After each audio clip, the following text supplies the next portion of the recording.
Hello and welcome to my channel. My name is Coarey and I'll be sharing some of my artistic efforts with you. For this first episode I decided to dive into my role-playing roots and dig up my first character, a magic user named Cantis. He was created during Dungeons&Dragons 1st edition. I had no idea what role-playing was beyond a reference in the movie E.T. Elliot's brother and his friends were playing a game that wasn't anything like I'd ever heard of. It seemed like they were making things up, but it was a game, and that captured my imagination. One of my cousins brought the books to my grandparents and asked me to play with him.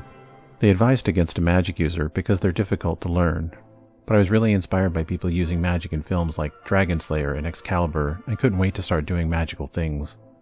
The first module I ever played was called Rahasia, and I don't recall a lot of details about the adventure other than I was in over my head. I had very little understanding of the game mechanics or the world, and if it weren't for an NPC ranger with me, I'd have died very early in the game. I had terrible dice rolls playing with him, and because of this, his spells did very little damage.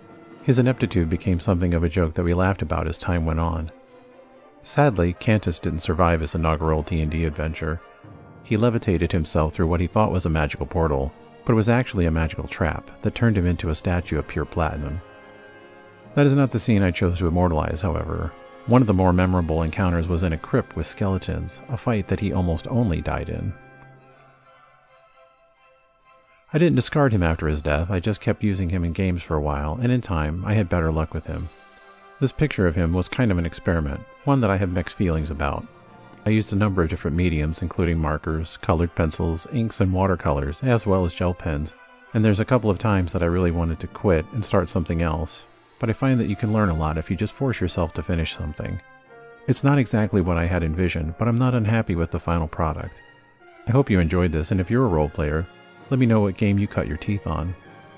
Check out my links below and see where you can find me on the web, and I'll see you next time.